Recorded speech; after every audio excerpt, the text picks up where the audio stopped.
دوستان عزیز سلام، وقتتون بخیر. امیدوارم حالتون خوب باشه. این داستان شماره 3 هست از کتاب Introductory Steps to Understanding که ابتدا بهتر هست یه نگاهی به این تصویره بندازید برای اینکه ذهنتون آماده بشه که داستان در مورد چی هست و بعد اینم متن داستانه.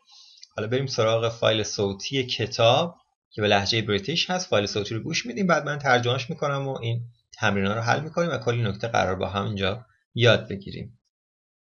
Passage number 3. Mary was an English girl, but she lived in Rome. She was 6 years old. Last year, her mother said to her, "You're 6 years old now, Mary, and you're going to begin going to a school here. You're going to like it very much, because it's a nice school." "Is it an English school?" Mary asked. "Yes, it is," her mother said. Mary went to the school and enjoyed her lessons. Her mother always took her to school in the morning and brought her home in the afternoon. Last Monday, her mother went to the school at 4 o'clock, and Mary ran out of her class. "We've got a new girl in our class today, Mummy," she said. "She's 6 years old too, and she's very nice. But she isn't English. She's German." "Does she speak English?" Mary's mother asked. "No, but she laughs in English," Mary said happily. خب حالا بریم سراغ متن داستان، با هم ترجمهش کنیم و بهتر بفهمیم داستان چی گفته تا بتونیم به سوالا جواب بدیم و بعد کلی نکته از این یاد بگیریم. البته من سعی کردم سوالا رو از قبل جواب بدم که خود سرعت بده به کارمون. داستان اینجوری شروع میشه، میگه Mary was an English girl. ماری بود یک دختر انگلیسی، ولی but she lived in Rome. او زندگی میکرد در روم. She was 6 years old. میگه او، همون مری منظورش هست، بود 6 ساله. Last year، سال گذشته. Her mother، مادرش گفت به او، یعنی به ماری گفت، said to her, "You're 6 years old now." تو حالا 6 ساله هستی. تو 6 ساله هستی و now به معنی حالا. Mary. "And you're going to begin going to school here." و تو مدرسه رفتن را شروع خواهی کرد اینجا. این ساختار going to نشون دهنده اینه که در آینده اتفاق خواهد افتاد. begin شروع کردن، going to school رفتن به مدرسه و here هم اینجا. You're going to like it very much. تو آن را خیلی دوست خواهی داشت. همچین معنی میده. تو قراره که خیلی این مدرسه رو دوست داشته باشی یا خیلی این مدرسه رو دوست خواهی داشت. Because it's a nice school. چون که یک مدرسه خوبی هست. Nice خوب، school مدرسه، و because برای بیان دلیل هست. Because یعنی زیرا یا چون که. خب اینجا ماری سوال میپرسه Is it an English school؟ آیا این یک مدرسه انگلیسیه؟ ماری میپرسه و مادرش جواب میده Yes it is. بله هست. Her mother said. مادرش گفت. Mary went to school. ماری به مدرسه رفت. And enjoyed her lessons. و enjoy یعنی لذت برد از درسهاش. Her mother always took her to school. مادرش همیشه took her to یعنی او رو برد به school مدرسه in the morning در صبح. And brought her home in the afternoon. و او رو آورد به خونه در بعد از ظهر. brought در واقع شکل گذشته bring آوردن هست. او رو آورد به خونه در بعد از ظهر. Last Monday دوشنبه گذشته. Her mother went to the school. مادرش رفت به مدرسه at 4 o'clock ساعت 4. And Mary ran out of her class.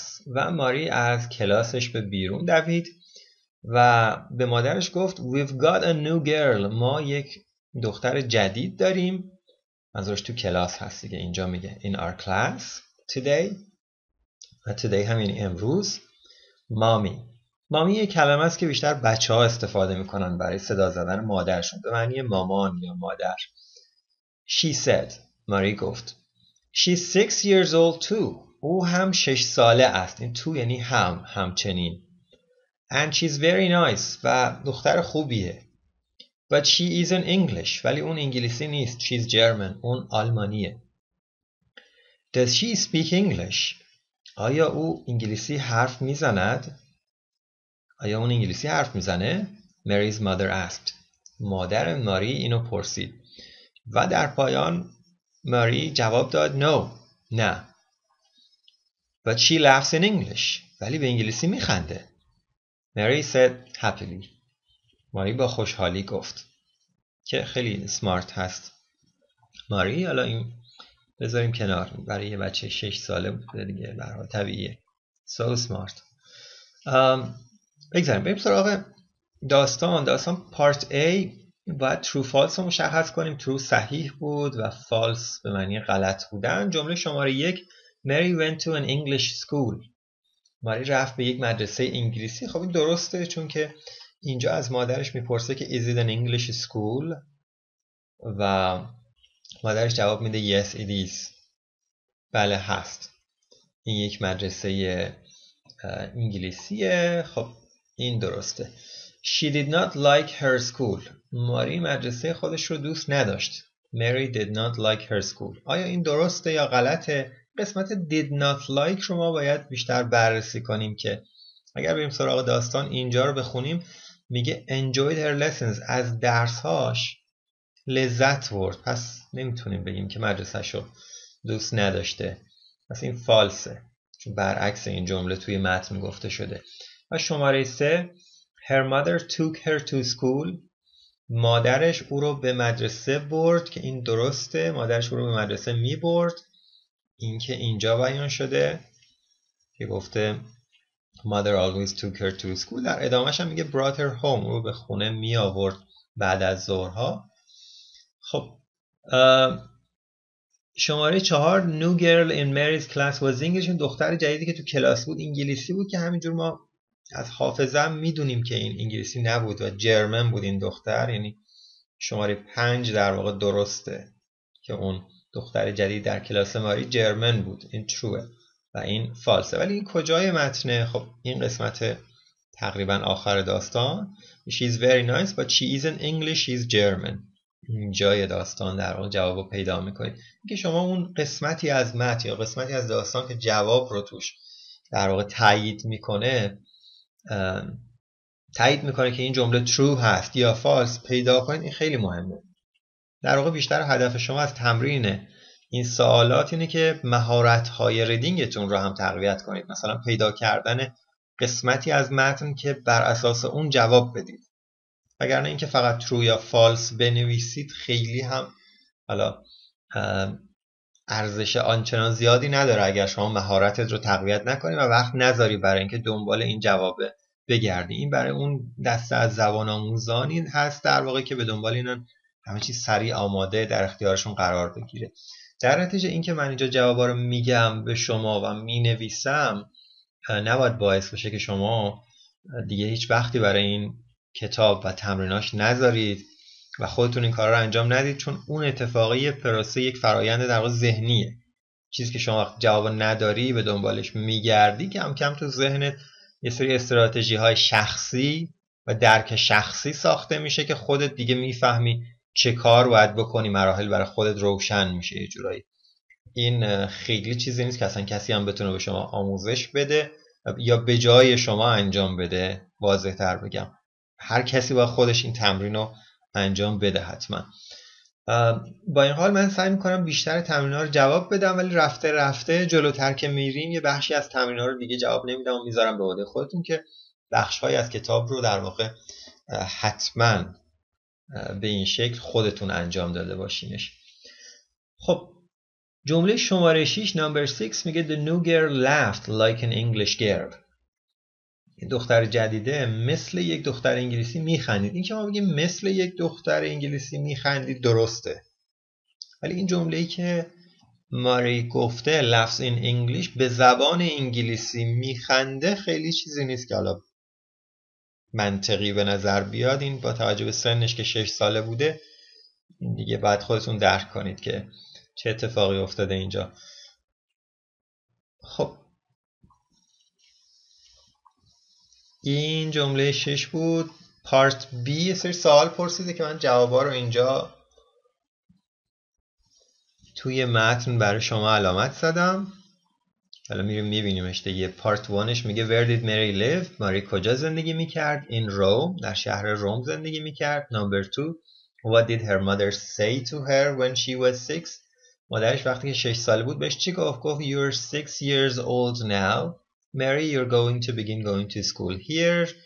دیگه این همینجور میاد تا آخر این که این کوتیشن بسته بشه، یعنی از این کوتیشنی که شروع میشه جمله است که میگه mother said to her، از اینجا شروع میشه تا این آخرش. کل این میشه جواب برای سوال شماره 2. شماره 3 number 3 What did Mary ask؟ خب ماری بعد چی پرسید؟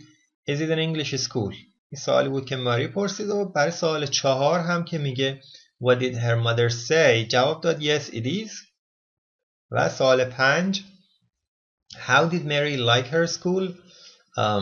ماری چقدر مدرسه خودش رو دوست داشت؟ شماره 5 اینجا هست، این قسمت که میگه went to school and enjoyed her lessons، از درسهاش لذت برد. این از سوال 5. سوال 6 What did she say to her mother last Monday؟ به مادر خودش دوشنبه گذشته چی گفت؟ که اگه ما دنبال این دوشنبه گذشته بگردیم توی متن و اینجا پیداش کنیم متوجه میشیم که این خط دیگه جوابش هست. Last Monday her mother went to school at 4 and Mary ran out of her class. خب سوال اینه که این ماری چی گفته به مادرش؟ خب بعد از این که ran out of class کرد، اینجا که از کلاس دوید بیرون، اینجا دیگه شروع میکنه به اون جمله. در واقع میگه We've got a new girl in our class today mommy، یه دختر جدید تو کلاسمون داریم. و بعد مادرش چی پرسید؟ این فعل ask یعنی پرسیدن. What did her mother ask؟ خب مادرش اینجا پرسید که Does she speak English؟ آیا این دختر انگلیسی صحبت میکنه؟ سوال 8 که آخرین سوال هست اینجا دیگه ماری جواب میده، هم میگه No but she laughs in English، به انگلیسی میخنده. این شد جوابای پارت B. و پارت C دو تصویر به شما داده، تصویر A و B که باید با هم مقایسهش کنید. خود دقت کنید، من تصویر زوم میکنم که یکم بهتر ببینیمش. دقت کنید یه تفاوت‌هایی با هم دارن. مثلا رنگ این دوتا کیفی که حالا دستش هست، این خطچینی که اینجا هست نشون میده این نگاه معلمه تو تصویر A به ماری هست، تو تصویر B هم به مادر ماری هست. اینا رو نشون میده. حالا من اینجا سعی کردم به هر حال این تفاوت‌ها رو به 4 شکل مختلف تو این 4 جمله براتون بنویسم با استفاده از این فعل‌هایی که اینجا گفته و این مدلی که خودش یا این الگویی که خودش پیشنهاد داده. گفته بگید این A در تصویر A چه چیزی هست، ولی در تصویر B همون به شکل دیگری است که باید در سمت راست بیانش کنیم. خب این ساختار به این شکل میشه. این A، یکم تصویر رو بدم بالاتر شاید واضح تر باشه. این A Mary's bag is white، کیف ماری در تصویر A white، حالا من سفید در نظر گرفتم white.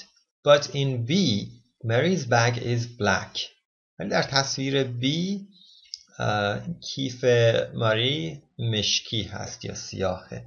In A Mary's mother is wearing glasses، توی تصویر A مادر ماری glasses یا همون عینک داره. But in B she's not wearing glasses، این عینک نداره. و تصویر در واقع تفاوت سوم از این دو تصویر میتونیم بگیم in A her teacher is looking at Mary but in B her teacher is looking at the mother. پس B her teacher is looking at the mother، A her teacher is looking at Mary. و تصویر چهارم که من هر چقدر دقت کردم تفاوت دیگری خیلی وجود نداشت، شاید من ندیدم به هر حال، اما من سعی کردم همون جمله شماره 1 رو به یه نحو دیگری بیان کنم که این قسمت این carrying هم استفاده بشه. حالا به هر حال شما ممکنه بخواید اصلا اینو رنگامیزی کنید، یه تغییرات دیگری هم توش ایجاد کنید و بازم جمله‌های جدید بسازید که این دیگه به خلاقیت خودتون بستگی داره و اگر تو کلاس هستید به معلمتون. خب جمله 4 هم به این شکل میشه. In A Mary is carrying a white bag but in B she's carrying a black bag. این بود داستان شماره 3 در واقع در بخش اینتروداکتری. امیدوارم مطالب این ویدیو و این داستانم براتون مفید بوده باشه و کلی نکته ازش یاد گرفته باشید. اگر اینطور هست و فکر می‌کنید براتون مفید بوده، حتما سعی کنید این ویدیو رو لایک کنید و حمایت کنید. اینو بفرستید برای دوستانتون، برای کسایی که فکر می‌کنید براشون مفید هست. و تا یه ویدیوی دیگه، ویدیوی داستان شماره 4. خدا نگهدار شما.